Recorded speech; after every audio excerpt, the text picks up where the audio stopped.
Welcome to Andy Staples on 3. It is a very special Dear Andy edition of Andy Staples on 3 because we are joined by On 3's newest employee.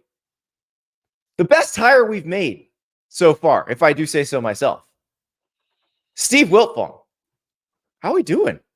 Well, good morning. Thanks for that introduction. But I'm just excited to be part of this fabulous team. A lot of terrific hires. That's one of the reasons why I'm over here. So many people that have impacted this space are now working it on 3, and just a pleasure to be on the same team as you, my friend. Well, you are the host of the Wiltfong Whip Around on the On 3 Recruits channel, which if you're not subscribed to that, with the 5-star flex with Philip Dukes, with Josh Newberg, with the Wiltfong Whip Around now, what are you even doing? You should be subscribed to this channel, the regular On 3 Sports channel, and the On 3 Recruits channel. But Steve, you basically pioneered the way we cover recruiting and have done that through the years. And I will ask you the first Dear Steve question, because the reader sent in some really good ones. But I got one for you.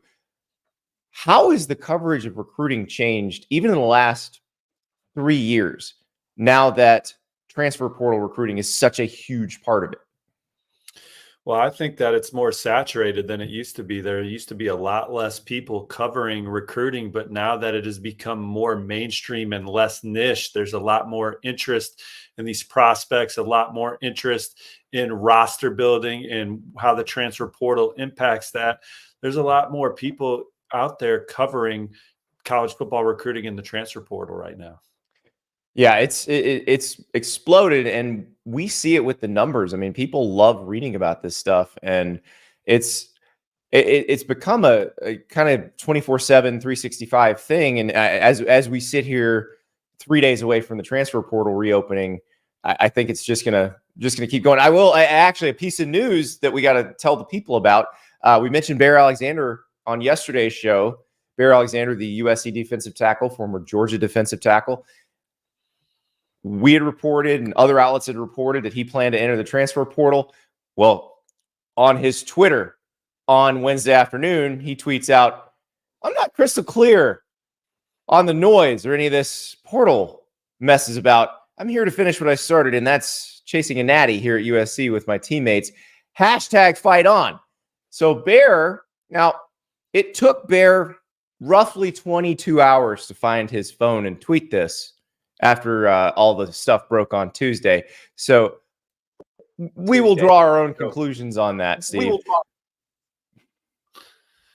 Well, I mean, obviously, I think he was going to go in the portal, and then you have some conversations, and you're not going in the portal. Look, there's one of the top up and coming running backs in the country was thinking about going in the portal recently too, until he had some conversations with his head football coaching staff. Some of these are public, some of these are not public.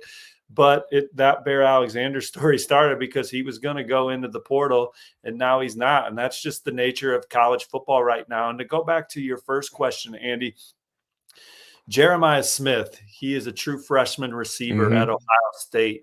And I would say most of Buckeye Nation is aware of this young man, the #1 player in the country in the last recruiting cycle. But if you would have rewinded 5-6 years ago, in my opinion, Andy, over 100,000 fans inside the shoe every Saturday for a football game. The average Ohio State fan, the one that just tailgates on Saturday and watches the game or goes to the games, probably doesn't know who Jeremiah Smith is till he makes a play. But now with all the coverage of recruiting and all the interest in it, he's already a household name in the Ohio State market before he has even made a play on the football field.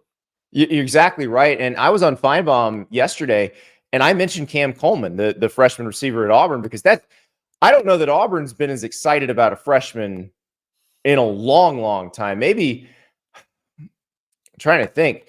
Well, Cam, when he came as a JUCO transfer, but he wasn't a freshman. But it's been a while since they had somebody that they felt like could make an instant impact like that.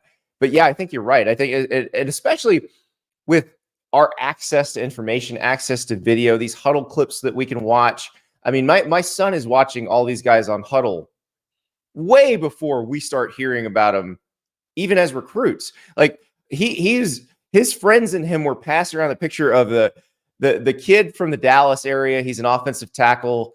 He's like 6'8", 390 pounds. And there was the viral photo of him blocking the normal sized human being. And like, that was a year and a half ago. And the middle schoolers are already passing that around.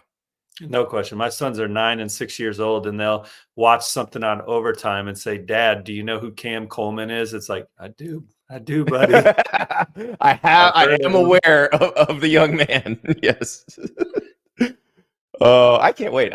I do hope Cam Coleman is as advertised, because Auburn hasn't had a truly dominant receiver since the 90s. So I'm excited about that. But all right, we've got one thing to pay off before we get to the Dear Andy questions, because the folks sent in a lot of really good questions. But we kept promising everybody we're gonna show Coach Cal calling the Hogs. Like, as soon as it's official that John Calipari is going to Arkansas, we're going to show him calling the Hogs. We're going to compare it to the Bobby Petrino video. We're going to compare it to Sam Pittman when he got the job. Well, guess what? Coach Cal got out of calling the Hogs. He does the thing. He does his deal. And then right as they're about to call the Hogs, like, you can hear the people going, woo. He's like, I got to go talk to these coaches over here. And he's like, hey, Sam Pittman, what's going on? And he walks down off the stage and lets everybody else call the Hogs. But he had perhaps the greatest recruiting quote of all time, which, as a recruiting reporter, I think you can fully appreciate, Steve. So here is Cal last night talking about taking the Arkansas job. And you know what? I'm jacked about another opportunity. I'm like, let's go. Now, I met with the team. There is no team. So now Hunter's really extremely confident, but we got to get a roster together. I met with the team. There is no team. Welcome to the transfer portal era, Steve. He said 3 guys. He said there were 3 guys, and they're all in the portal, right? Yes. And then one guy is in the NBA draft, and yeah, everybody else is somebody's probably going to play for Muss at USC. And meanwhile, his Kentucky signees, several of them have asked out. So I would assume there's some guys coming. The cavalry's coming. Basketball is wild because your roster is so small. And yes, my wife played volleyball at Indiana State, so we followed the Sycamores closely this year, and their whole team's in the portal. They lost their coach to St. Louis. Kareem Abdul-Jabbar's in the portal. They're all like, they're going to St. Louis. Like, that feels like a done deal. Like, Kareem Abdul-Jabbar, Larry Nerd, Robbie Avila is his real name, Rob Wave, Steph Blurry. I love all the nicknames, but he put the do not contact tag, which is the don't call me, I'll call you, which probably means he's following Josh Scherz to St. Louis. But yeah, it's interesting about this. I'll ask you before we get to the listener questions, because I talked to Jed Fish about this a while back, and he said that he actually didn't worry too much about the guys who Washington had signed who wanted out to go follow Kalen DeBoer. Because he's like, look, I had guys I signed at Arizona that wanted to come. It used to be that you couldn't do that. Like, that was verboten. But now it's just like, okay, the players are going to follow the coach. It happens. Absolutely. I mean, look, these players, there should be nothing policing a young man from doing what they think is best for them. Now, sometimes these guys don't make the best decisions for them, but that's ultimately up to them to weigh the pros and cons of these moves that they're going to make, and then go out there and do it. Yeah, it is amazing, and it's different. It's so much has changed in the last 2 or 3 years, and that brings us to our first question from the folks, and this is from CFB down south, and this is what I think. I get this a lot, and I think because you talk to these players so much, you will have a lot better sense of this. So, question is, for 4- and 5-star recruits, what percentage of decisions are coming down to an extra 10 to 20% of NIL, or is it even possible to know? And I think what this question means is, like, how much of it is a little bump in the NIL puts it over the top to go to maybe a school that isn't as good at developing players for the draft, or doesn't historically develop as many players for the draft, or isn't as historically successful. Like, how much of it is, I'm going to take this money will be the determining factor, and how many guys are like, okay, the money is a factor, but not the factor? I think for the majority, the money is a factor, but not the factor. But there are a handful of recruits that are trying to squeeze as much as they possibly can financially out of this process and view themselves as a brand and a product, perhaps even more than they do as a football player. But I think holistically, most of these kids are still trying to make a college decision based on a place that's going to develop them, to give them a chance to play football at the highest level for the longest amount of time, to be drafted as early as possible. So programs with those track records are still going to have the most success on the recruiting trail year in and year out. And then I think the opportunity to play in the biggest games on the biggest stage, and that typically goes hand in hand with the programs that develop the best, is obviously another big factor. And then certainly proximity and some of those things that have always been in play are in play as well. But like I said, there's a few kids each cycle where it's coming down the stretch, and that NIL offer or opportunity is going to be the ultimate decider. And then look, we see kids that announce their commitments to schools, but their LOI is not in right away. Sometimes maybe that's because the first payment hasn't come in yet. Mm-hmm. You know? So that we are definitely seeing some of that, and maybe it's nothing to worry about, but that detail still needs, that box still needs to be checked. That payment needs to be on the way, and then my LOI is on the way. Well, I wrote quite a bit about the Jaden Rashada situation at Florida, and there's just like the stories that keep coming out. Like in that particular situation, there was a payment in the contract that had not been paid, and actually at the time would have violated NCAA rules had they paid it, but he hadn't gotten it yet. And they're about to do the Billy Napier press conference, and they're like, well, we don't have it yet. And so they're checking in. I believe somebody told them that you probably shouldn't put Billy Napier up there unless you have his letter of intent. Otherwise, it's going to get really hairy. Now, it did get hairy anyway, but you're absolutely right. I mean, that just becomes another leverage point, another place to negotiate, which, you know, we'll see what happens in college sports, Steve. I think they're headed toward an employment model with contracts and that sort of thing, where that's going to get signed and you're going to say, we've signed this guy for 3 years. And it's not going to be going back and renegotiating every 5 minutes. Well, I actually think, obviously, these collectives, I think we're ultimately going to see them become internal, and the schools and the universities are going to handle it. And the other thing, you talk about a 3-year contract. I'm not so sure we'll see 3-year contracts. I think 6 months. I wouldn't sign one if I was a 5-star. I'd only do a 1. I wouldn't sign one if I'm the school either, unless you just know it's a really good player.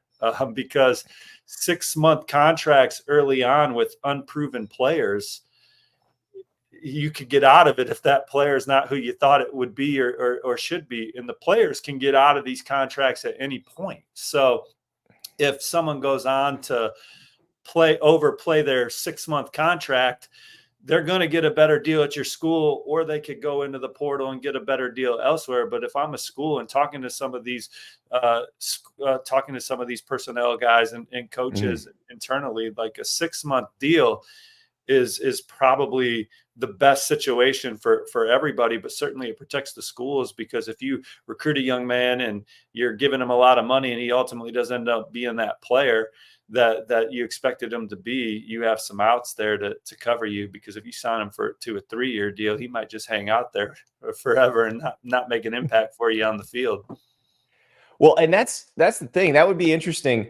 So basically every freshman's on a prove it deal. And then if the freshman is good, you sign him to a 3-year deal that gives the player an out to the NFL after 2 years. Like that would make perfect sense. And also create some more continuity. Because I think that's the thing that bugs fans is they don't like it. They're going to fall in love with a player and that player is going to leave. And that's the biggest thing. Now, I contend that watching the numbers, they like reading about the horse race. They like reading about the movement of the players as well and following the movement of the players. But as fans of their own teams, they get frustrated when they see somebody who kind of came up through their team and now they're off to somewhere else. So yeah, I could see, I like the 6-month prove it deal. I could get with that.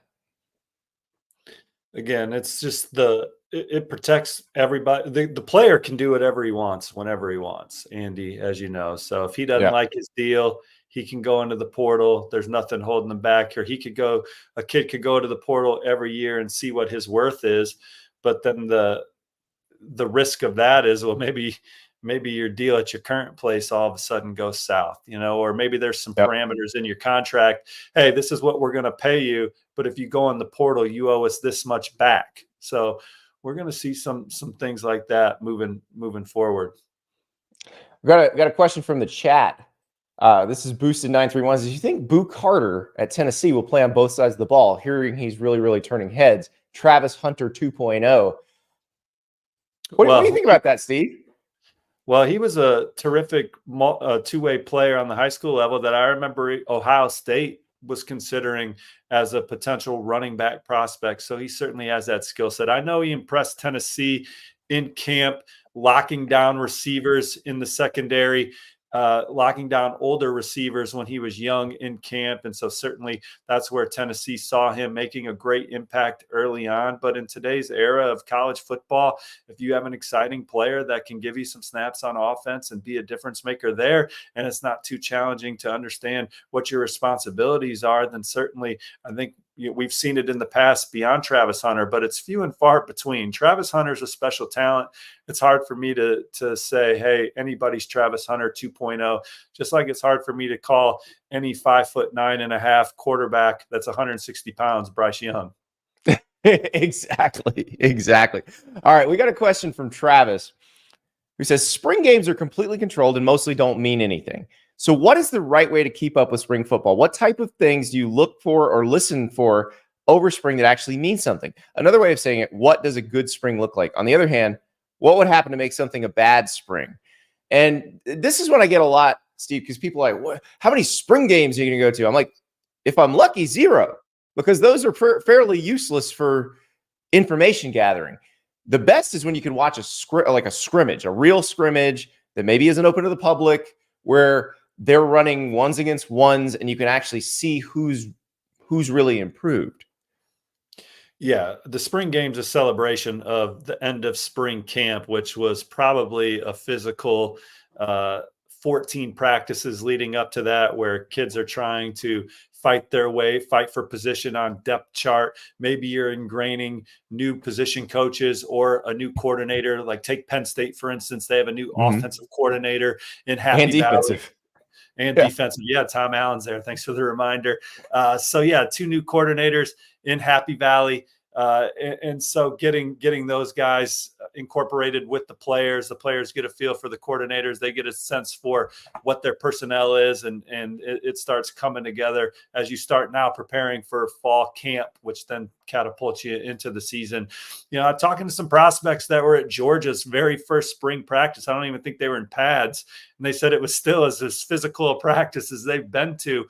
Georgia, the secret sauce to Georgia is just how physical they practice. So even when they don't have pads on for this first spring practice, they're getting after it over there in Athens. So the 14 practices that we're not privy to, some programs allow the media to get in there for 15, 20 minutes. Maybe there is one full open practice, but that's probably also a throwaway then when they're just kind of working on fundamentals and things of that nature. But spring football is absolutely very important to kind of set the tone, to see what you have, see how guys have developed in the weight room in the off season, what kind of film work they've done and work they've done on their own to prepare themselves for this upcoming season.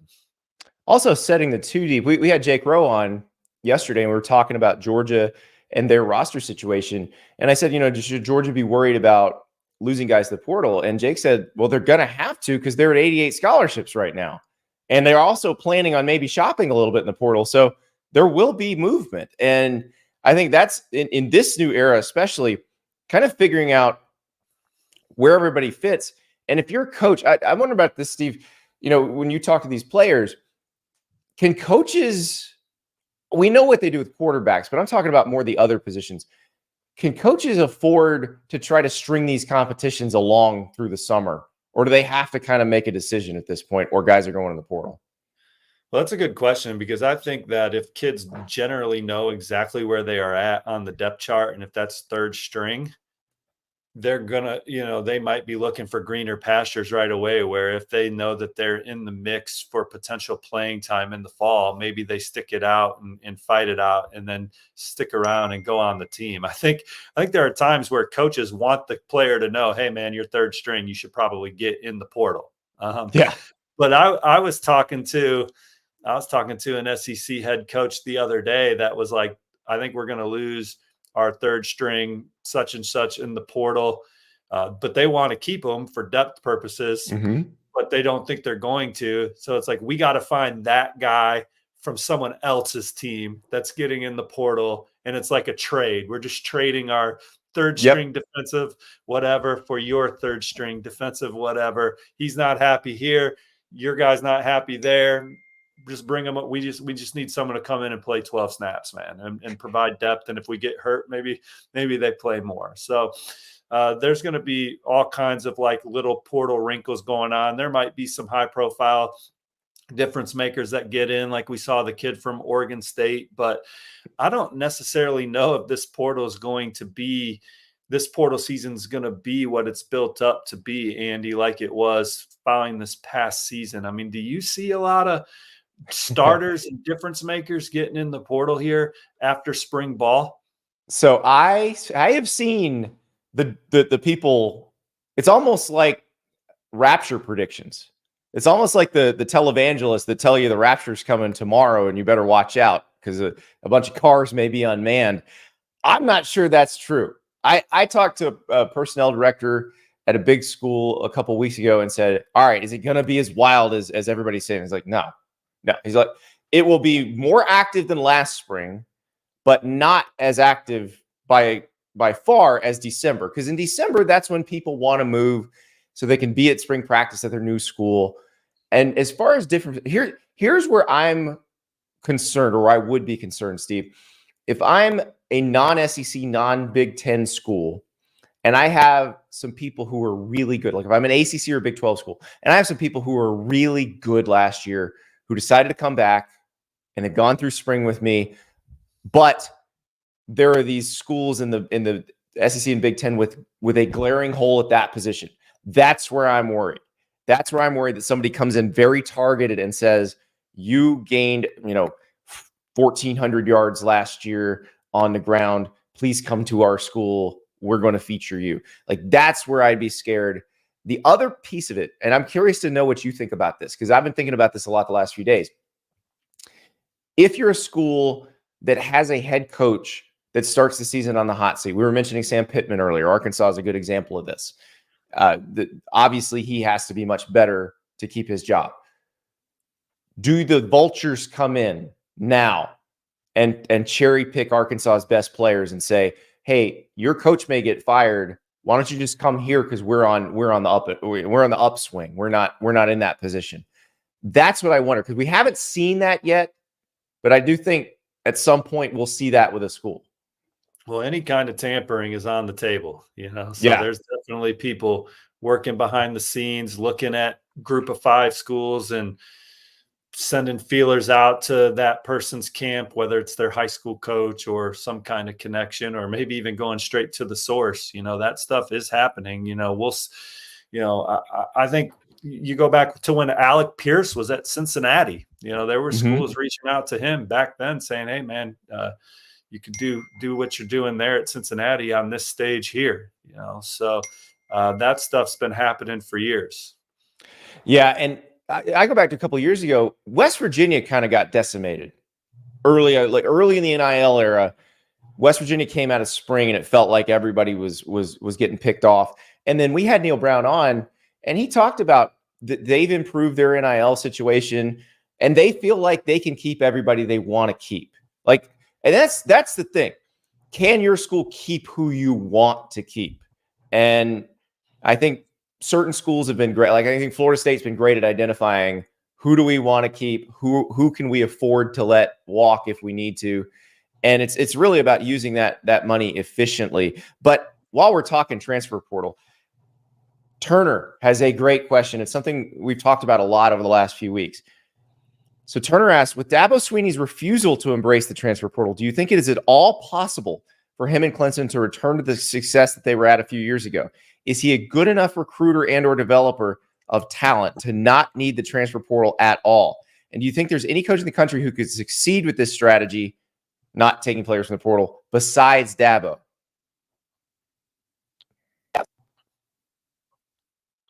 Well, I think Clemson is recruiting at a high level in this 2025 cycle. My biggest question mark with Clemson has been when Dabo Swinney and that staff were making those championship runs. They had elite quarterback play.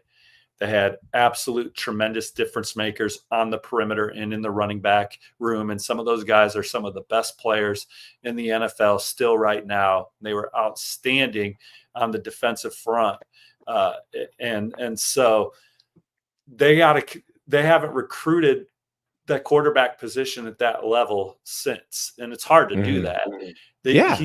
He's also lost some tremendous assistant coaches that have gone on to other places, and it's tough to fill those shoes. You might fill them with good coaches, but he lost some great coaches from some of those dynasty runs. But what I will say is I think that we're nitpicking a program that won double-digit games again this past year. They played in a New Year's Six game 2 years ago. I understand the standard is winning a national championship. Do I think that Clemson could look to the portal for one or two Clemson-type guys a cycle? Yes, I think that there are guys that fit the mold of Clemson that are in the portal that would love to go there and maybe help them shore up a room that's doesn't have the depth necessary, or maybe they didn't recruit to the standard. Maybe guys just didn't pan out the way they thought they would, or maybe they lost some guys early in the NFL draft or had some injuries. Do I think Clemson should look to the portal for their kind of guy? Absolutely. But I think that we're nitpicking a program that is still in the hunt for conference titles every year. And when you do that, you got a chance to make the college football playoff, and we'll go from there. But they had tremendous quarterback play in the Dabo Swinney era. The wideouts were unbelievable, and some of the best defensive linemen that are making a difference in the NFL were in that program too. And they just haven't had that kind of elite talent, but they've still been pretty good. We'll see if he can get it back there. This is a really good recruiting class that he has in the fold right now in 2025. Well, and that's the thing. I feel like they've lost enough players to the portal. Like Bo Collins, for example, is going to Notre Dame this year. You've seen that, and they just haven't replaced. He's not T. Higgins or no, none of these receivers have been. No, Sammy Watkins hadn't been walking through that door of late. But when they've lost those guys, they've not replaced them with guys of a similar age. They've just signed new freshmen, which makes your depth really young.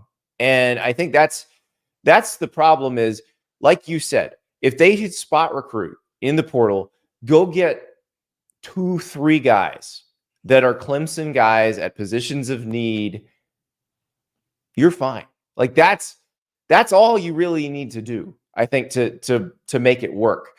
Because I do think they run into situations, and Cade Klubnik talked about it early in the spring, where like at receiver last year, they were so banged up that there were times that they had players running routes in games that they'd not really run in practice with the first team before.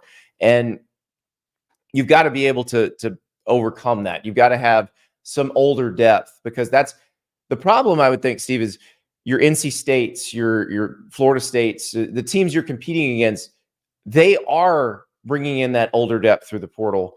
And so they get just a fraction older than you, which kind of negates your raw athletic superiority from your high school recruiting. I think we agree. I mean, they need. I think that they can supplement their roster with the portal with guys that fit their culture. But their culture is their superpower, right? Even this past year. Even this past year, when everybody was taking shots at them and saying Clemson was done, they rallied and won a lot of football games there at the end of the year and had some fun over the last couple months and salvaged the season and finished strong. And I think that's a testament to their culture, because a lot of programs, the wheels would have just fell off there and maybe they don't even make a bowl game. So he protects that culture. And I admire it. I just think that the question with Clemson, one thing that they did this year, Andy, they made one of the best offseason assistant coach hires in the country, in my opinion, by going out and getting Matt Luke. That was a tremendous hire for them. It was a position room where they have not had much success getting players drafted, in spite of winning national championships and stuff. That their offensive line was not full of NFL players. You bring in Matt Luke, he has a track record of NFL player development. He knows how it was done at Georgia. He was very integral in that. They are a major factor on the recruiting trail this cycle with some of the best offensive linemen in the country. And I also think, most importantly, he can coach to the standard that's necessary of winning the national championship. And I think that Clemson lost a lot of national championship caliber assistant coaches, and every coach does that. And so it's hard to continue to measure up to that. And so you see, it's hard to win 13, 14 games. That's the expectation at Clemson every year because of what they've built. And they're going to try and do that again this year and the next year. But it's the perfect storm of having great coaching and great players. When you look at this Michigan staff that just won the national championship, Jesse Minter is as hot a defensive coordinator as there is in the country. He's now in the NFL. He'll probably be an NFL coach in the next couple years. You know, you look at Mike McDonald was the defensive coordinator before that. He's now an NFL head coach. You just look at the Saban staffs and all of that. Like the Clemson staff was the same thing. A lot of those guys went on to become head coaches. They were some of the best assistant coaches in the country. So we're talking about recruiting and player evaluating, but it was a whole combination of things for Clemson that has seen them go from a 14-win team to a 12-win team. I mean, so it's the Matt Luke hire is inspired because offensive line is the position they really needed to improve. And the thing about Matt, if you've met him, like his personality is perfect for that Dabo culture and that Dabo system. He probably wasn't necessarily a personality fit at Georgia, even though he's such a good offensive line coach and such a good recruiter that he fit in fine there. But I think he'd be more comfortable working with Dabo and probably is going to feel like this is the kind of place I should be. And I think you're right. He's going to make that offensive line better, which is going to be fun to watch. We have a video question. Sometimes the folks like to see themselves on the screen. So Justin sent us a question. Dear Andy, what is a harder job, coaching a blue blood college football program or a blue blood college basketball program? What is the definition of a blue blood in these day and age?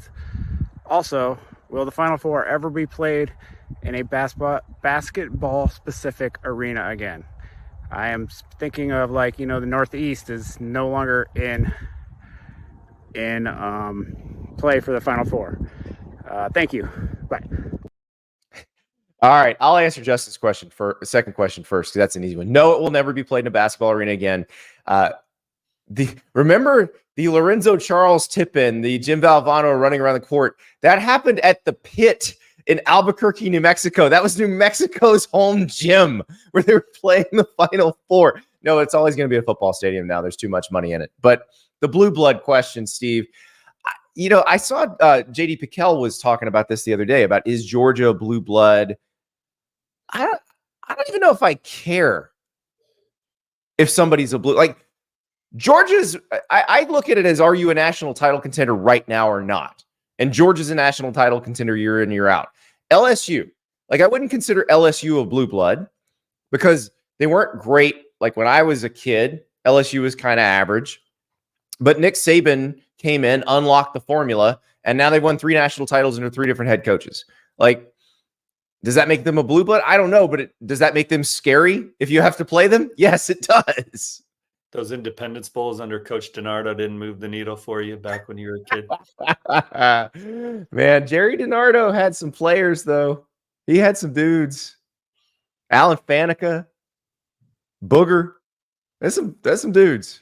No question. Look, blue bloods, to me, I've kind of lost track of who they are. Yeah.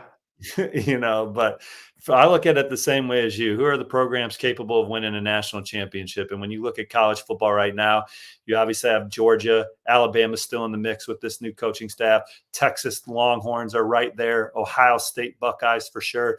Michigan's coming off a title. But those first four programs are kind of the ones that immediately come to mind for me when you come into this season.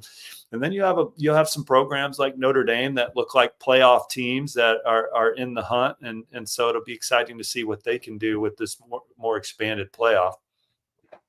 Yeah, it'll be very interesting. As far as the blue blood thing goes, I guess my definition of a blue blood is somebody who was good when my grandparents were watching and good when my parents were watching and good now. So that pretty much limits it to like Alabama, Oklahoma, Ohio State, Michigan. That's about it. Like that's it. Some people like, what's the definition of like good? For some people, it's like national championship or bust. Yeah. And that's like, what standard are you living your life to where like, if you don't win 14, you're just the fraud, you know? If you're 12-2, you're just not that good. So I Yeah, I think maybe Notre Dame, because they're now relevant and good again after a little break. But I like the way you did it. Who are the national title contenders? Who right now? Because like Texas has had ups and downs. They've had periods. They had Darrell Royal where they were very good. Obviously, early Mac Brown era, they were dominant. Now it feels like they're back to that, but they've had their ebbs and flows. USC has had its ebbs and flows. It's when you look at those West programs, USC was as dominant as anybody under Pete Carroll. He's as good a college football coach as anybody in our lifetime, Andy. But Oregon's kind of been the most successful program out West over the last, 15 years. They've played in the most them in Washington, excuse me. Yeah, Washington's made some college football playoffs and obviously played in a title game too. So it's going to be, it'll be interesting seeing those two in the Big Ten. I'll do a dear Fong question. Does it change Oregon and Washington's recruiting being in the Big Ten? Does it change their territory? Like Oregon, it feels like has been recruiting nationally since I guess Mike Bellotti. Like, right. Do they have to change anything about what they do or are they already kind of on track? Oregon had On3's number 4 ranked recruiting class last cycle. Dan Lanning's been in the top 10 all 3 cycles. They do recruit nationally. They have the Nike brand there. I think moving to the Big Ten maybe helps them another inch or two on the recruiting trail, but they're obviously a title contender. They've crushed the portal. Nobody's recruited portal quarterbacks better than Oregon holistically. I mean, obviously USC landed Caleb Williams, but Oregon going Bo Nix, Dylan Gabriel, and Dante Moore. I think that's phenomenal. So it's obviously back to Vernon Adams. It goes all the way back. Yeah, it's a destination place for players. Dan Lanning's obviously an exceptional head coach when it comes to building relationships with players and top prospects. He was one of the best recruiters on Georgia's staff, helped them recruit guys like Malachi Starks, which were wars on the trail against programs like Clemson. People are like, oh, it's so easy to recruit against Georgia. Well, the other team, there's 2 other programs that have great logos on their windbreaker too. So I think that he pours into recruiting and roster building and roster management. And here comes Oregon coming into the Big Ten. I think that they're coming into the Big Ten the same way Texas is coming into the SEC, where they'll both have a chance to be very competitive from day one in those leagues. And obviously it'll be a little more challenging from Saturday to Saturday with the physicality for both those programs will be a little different than what they were accustomed to in their old leagues. But from a talent perspective, these teams are loaded because they've done a fantastic job of recruiting. Steve Sarkisian's had multiple top 5 recruiting classes. Dan Lanning, again, top 5 recruiting class last year. So those programs are right there in the thick of it for the way that they've hit the portal and hit the recruiting trail. So we got one from Ryan, and this is a very specific Texas recruiting couple of questions. He's got a 2-parter. So he warns us it's a long 2-parter, so I appreciate your time. Where is Texas at with the Corian Moore and Kalik Lockett? Seems like they're in it still for both of them. Can Texas fans get excited about the idea of getting both of them? And also, what about Texas quarterback commit KJ Lacey? Do you guys think he will stay with Texas throughout the process? So far, Texas has only offered 3 QBs. Lacey, Underwood, and Lewis. Bryce Underwood, of course, committed to LSU. There have been rumblings of them doing a lot of work on SMU commit and Duncanville quarterback Keelan Russell, but so far he hasn't been offered. If you had to guess, who does Texas land at quarterback for the 2025 recruiting cycle? Well, I certainly could see a scenario where they land both DeCorian Moore and Khalil Lockett. They were both recently on campus. Moore has been on campus a ton. In-state kid currently committed to LSU also, but he's considering several programs. Ohio State's getting him back on campus for a second time this spring. Oregon is in the thick of that one. He's been to Eugene a few times. He's going to be back at Oregon in May. Then he's going to take his official visits, but Texas is certainly one of the front runners to flip to Corian Moore from LSU. And then Lockett just had a fantastic visit to Texas, getting a lot of one-on-one time with Coach Sarkisian was huge. His family was really impressed with just the overall culture of the program. They just enjoyed the vibe and atmosphere that Coach Sarkisian and his staff have created around that program. And when you talk about the offense that Steve Sarkisian has boasted for so many years, the way he can scheme those wide receivers open, it really speaks to these top players. When he can go and show the film of Devontae Smith winning the Heisman Trophy and just how open he was consistently week in and week out, just schematically, it's impressive. And those kind of things, Khalil Lockett and his family definitely recognize. So that's going to be a war on the trail too. You know, LSU, Texas A&M, Florida State, USC, some of the other top contenders for Khalil Lockett. And then as far as quarterback recruiting goes, I do think that they'll ultimately sign Lacey. He was also just back on campus. The relationship with AJ Milwee, Coach Sarkisian, and again, just the track record of quarterback play in that system is also exciting. Now, he's certainly been visiting Auburn and been on some other campuses for game days. But I think in today's current climate, you know, that happens a lot with everybody. And I think under the circumstances, Texas is still the one where I think he'll land at. Now, if things go real sideways with Auburn quarterback recruiting, you know, we'll see. You know, Auburn's in the mix for this young man, Husan Longstreet, out of Corona, California. He's going to announce his commitment this weekend. I like the way that's setting up for Texas A&M, but Auburn's a finalist. And Auburn's also on the short list for Julian Lewis, who you mentioned Texas has offered.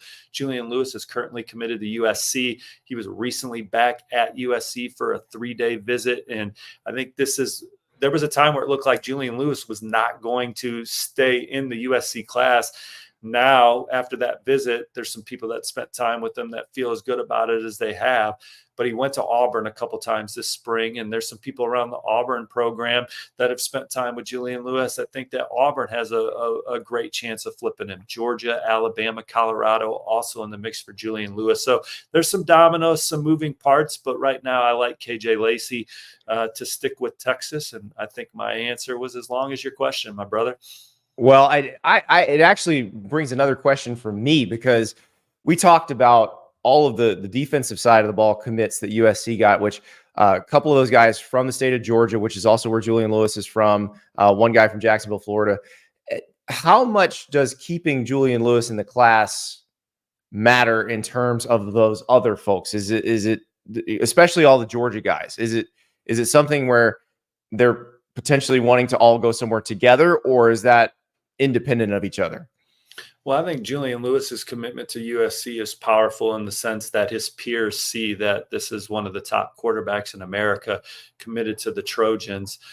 But so it gives you, recruiting's a game of inches, and that gives the Trojans a couple more inches on the trail, and certainly helps them recruit in SEC country when they're recruiting guys like Jakeem Stewart, the #1 player in the On3 player rankings in 2026. He mentions all the time that he has a relationship with Julian Lewis. CJ Wiley is a top receiver in Georgia, helped Milton win a state championship. If he flips to an SEC school, maybe it helps that SEC school recruit CJ Wiley. So Julian Lewis is a guy that has a presence around his peers, and they're aware of him. But I still think, for the most part, most of these guys make their own decisions. And if USC were to lose Julian Lewis, I don't fear quarterback recruiting moving forward for Lincoln Riley and company. He's typically able to pivot fast. He lost Brock Vandegrift to Georgia. ended up getting Caleb Williams in that class at Oklahoma. So It worked out okay. yeah, he only needs to offer 1 or 2 quarterbacks a year because people understand the weight of what that means for them potentially. Because not only if you go play quarterback for Lincoln Riley, it's not just that you're got a great chance to be a first rounder. It's that you have a great chance to be the number 1 overall pick. It's not that you have a chance to win the Heisman Trophy. It's that you probably will win the Heisman Trophy if you are the starter for him under center. So his track record at that position, really only Ryan Day rivals that right now. Am I wrong, Andy? Am I overlooking someone as I talk fast? I don't think there's anybody because I think Sark is probably more for the receivers as you were talking about, but I think quarterbacks like knowing that they're going to play with dynamic receivers. So I think that helps. But I don't think there's anybody with a better name than Lincoln Riley in terms of quarterback recruiting because his track record speaks for itself. But Ryan Day can at least walk in that room and sit down at the same table and say, CJ Stroud might be the best up-and-coming quarterback in the NFL. He was here. And then that's just – I got some other first-rounders on my list here too. Yeah, and those two really are the only ones right now. And I'm curious, though, because the way – you manage quarterbacks on your roster has changed considerably. Look, even before they changed the transfer rules, quarterbacks were transferring like crazy. But now, the rule used to be you signed a quarterback in every class, regardless of what circumstances were changed, because you were going to lose quarterbacks to the portal. Do you still need to sign a freshman quarterback in every class, or should you aim to bring in 1 freshman and 1 transfer quarterback in every class? Well, however you get to 4 scholarship quarterbacks on your roster, whatever the recipe is for that, I think is what you're trying to do. So like take Oregon. We've talked about how they crushed the portal. Dante Moore, Dylan Gabriel, Bo Nix. But they don't want to live in that space. They got Austin Novosad on the roster. The returns are going into his second year, his second spring ball. Or I don't know if this is his first spring ball. I forget if he enrolled early, but he's doing well. And then they have Achilles Smith Jr., committed to them in 2025, but they would like to take a second high school quarterback in this cycle and start building it up foundationally that way.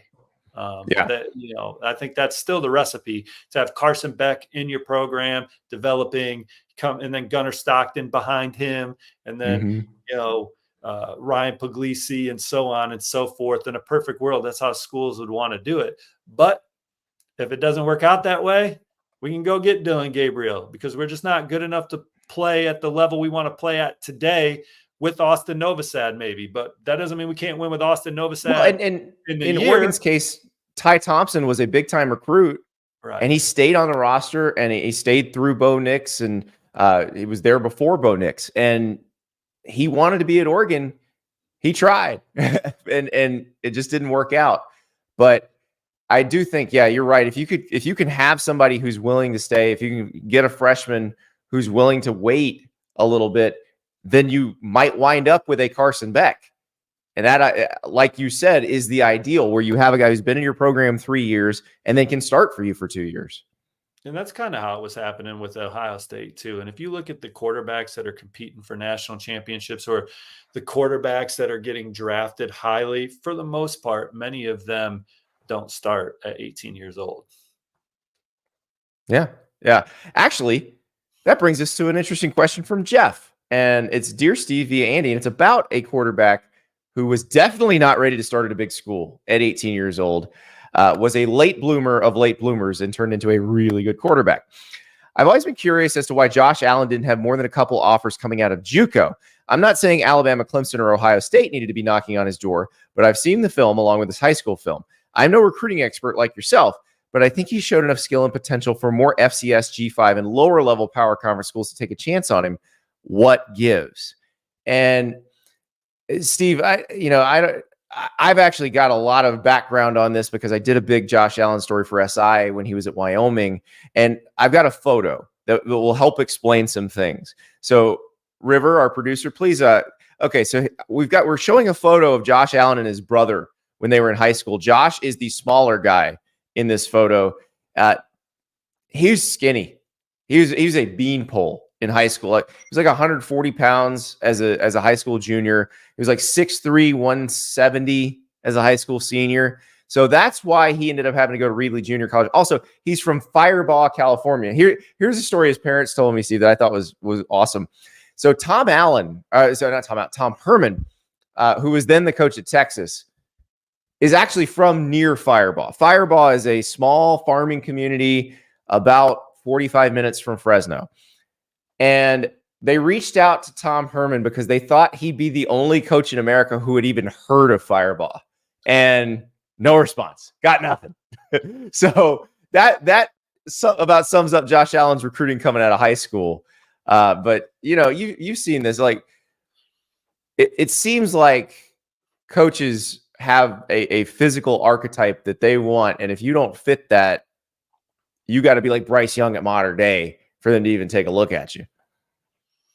Well, it's just proof that you get, these kids get the opportunity to ultimately write their own story. And Josh Allen's path to the NFL took him through JUCO and Wyoming and into the first round. Obviously, in hindsight, he could have played anywhere in the country and been the guy, but that was what he needed to become the player that he ultimately has become. The one that we get a lot of questions on is Cooper Kupp, and it's the same thing. How was Cooper Kupp ranked, whatever, he 2-star or whatever? And it's like, well, these guys develop on the next level, and sometimes we miss. And, it's not like the Pac-12 schools were beating down the door of Cooper Kupp too, but Cooper Kupp went to college with his lunch pail and his hard hat and wrote his own story and ultimately became one of the best players in the NFL. And there's still so many stories like that in football. It's the ultimate team sport. It's the ultimate development sport.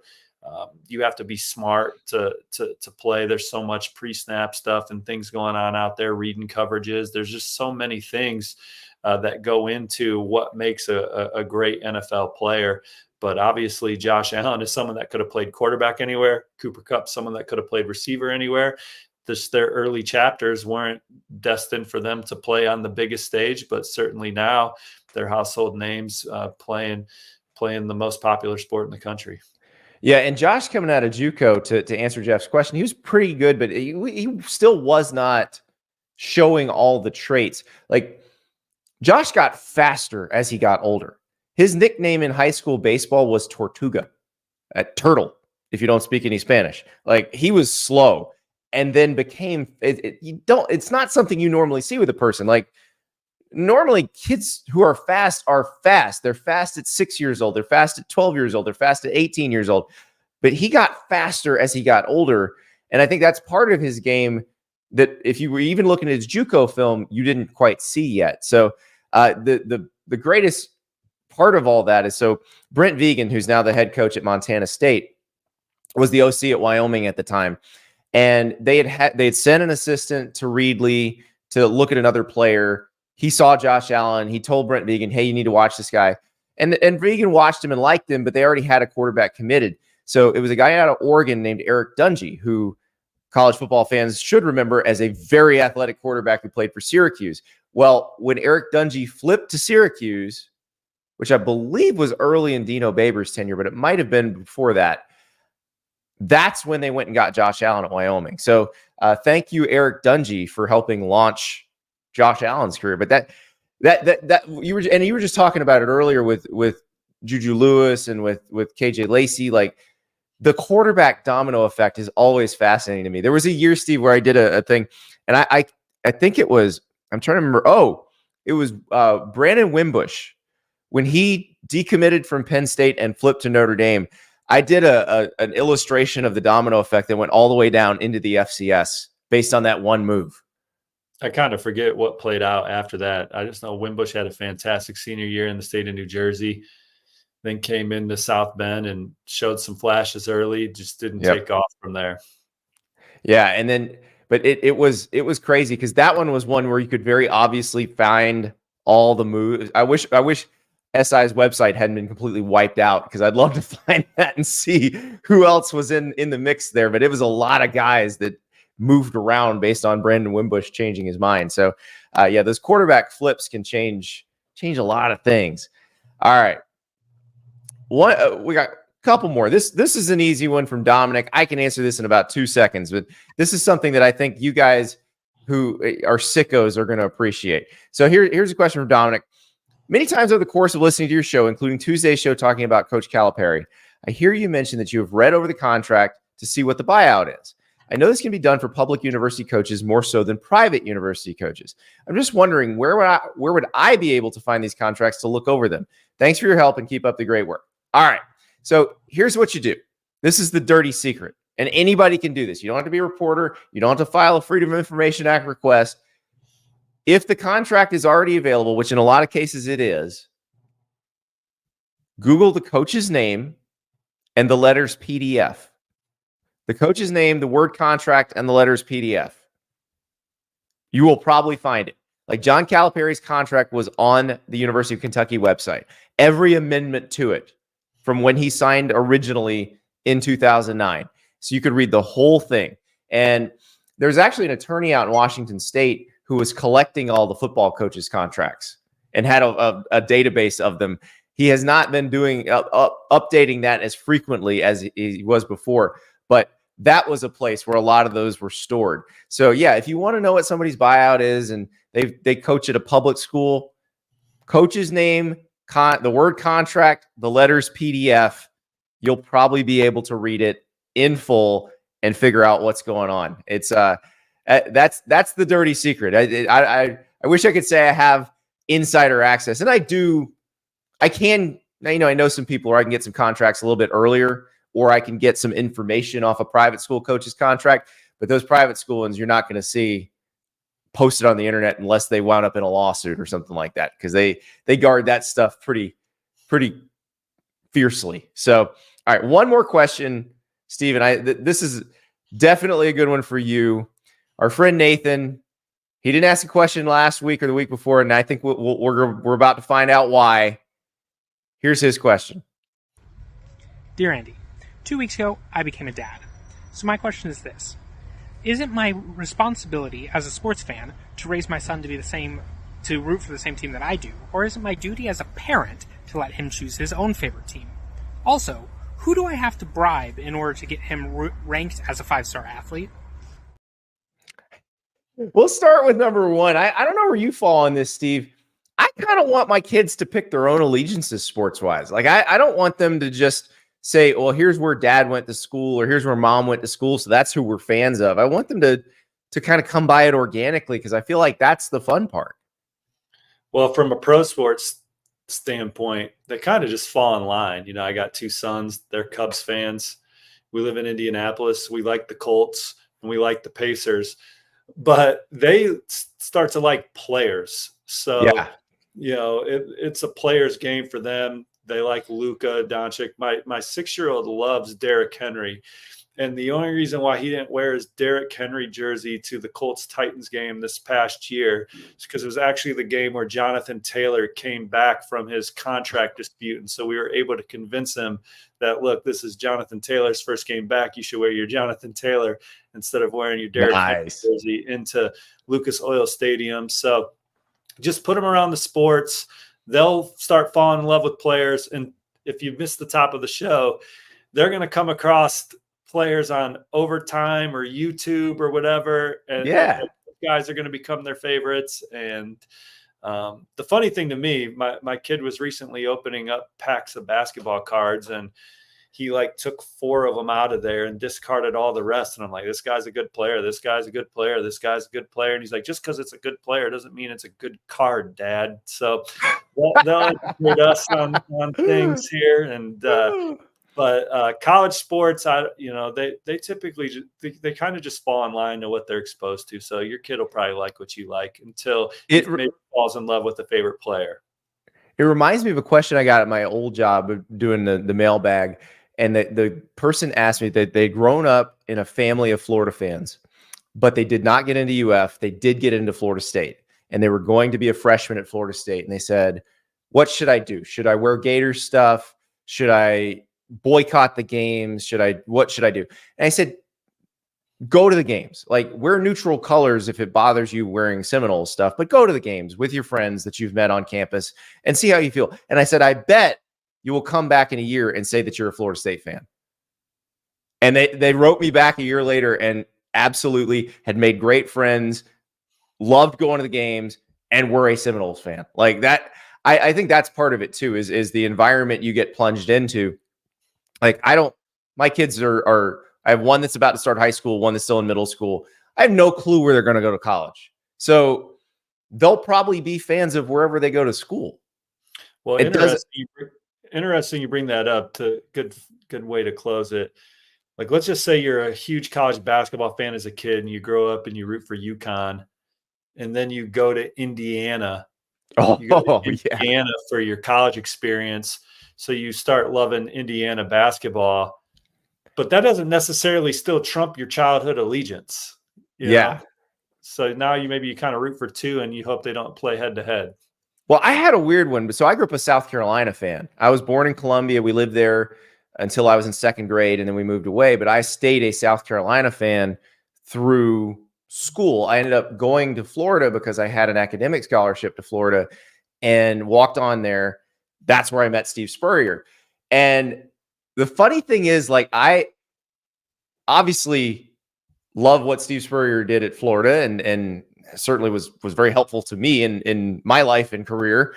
But I'm actually more appreciative of what he did at South Carolina because I know how much harder that was. Like, as someone who grew up a South Carolina fan, like, I fully appreciate the difficulty level of winning 11 games 3 years in a row at South Carolina versus turning Florida into a national power.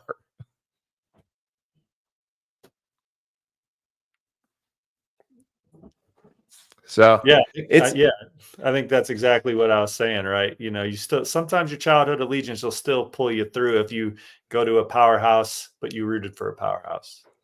Yeah, it's such a strange dynamic, but congratulations to Nathan, by the way, and to his other question, Steve. Mazel tov.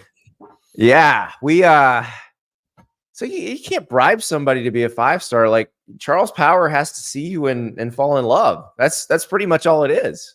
I heard you could bribe Cody Belair, though. maybe. Well, we'll close with this because I know you were in the travel baseball coaching world. I have been plunged into this lacrosse world very recently. I'm surrounded by parents who think there's all these different things they can do to get their kid a scholarship, and I just want to tell them, guys, they just have to be really good. I don't know how else to describe it. In the world of huddle and all of this information, the coaches will find them. They just have to be really good.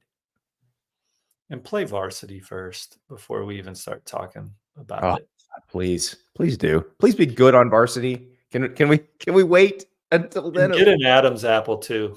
You know, that's what I say. These kids don't have Adam's apples yet. You know, so nature hasn't taken over. I got asked by another parent the other day, is like, does your son want to play lacrosse or football in college? I'm like, he's an 8th grader. I have no idea if he's going to play any sport in college. Like, did you see that'll all work itself out? Did you see Matt Leinert's like Instagram post making fun of baseball travel schedules yesterday? No, but I know he's deep in it because he's got some kids that play some sports. So. It's gold. It's crazy, and yeah, you're in the thick of it too. There was a very funny one that another lacrosse parent sent me, and it's a guy who clearly his kids are involved in travel sports, and they said, yeah, we've just booked a tournament in Nicaragua, and if we win 2 games there, we're gonna have a couple games in Honduras on Sunday, and if we win that. We're gonna have to raft over to Cuba on Monday. We're waiting on coach. Coach is gonna check into the exchange rates, so we'll let you know what the tournament fees are in about 5 hours. I think Matt Leinart stole the bit. That's what he did in baseball. Did we just out Matt Leinart as a joke thief? Oh, well, my heart goes out to all of you who are in that travel sports suck right now. And everybody else, thank you so much for your questions. Awesome questions. I'm so happy Steve Wiltfong is here. Steve, you're going to see him on the show quite a bit. And Steve, thank you for joining us. And this is going to be a lot of fun. Happy to be here. Thanks for having me. You guys take care. All right. We'll be back Friday. We're going to talk, what does Kentucky do for their basketball coach? Maybe they have one by then. Who knows? We had Scott Drew eating chips and salsa. We had Chip and Joanna Gaines fighting the Big Blue Nation. Lot going on in that coaching search. Also getting you ready for a bunch of spring games. Yeah, we got Miami, got Tennessee, got Georgia, got Florida, got Ole Miss, got UCF. There's a lot of spring games on Saturday. We're going to have to get you set up, talk about some of these games because who knows? By Monday, these guys could be going somewhere else. That's right. Transfer portal opens Monday. So get ready, strap in.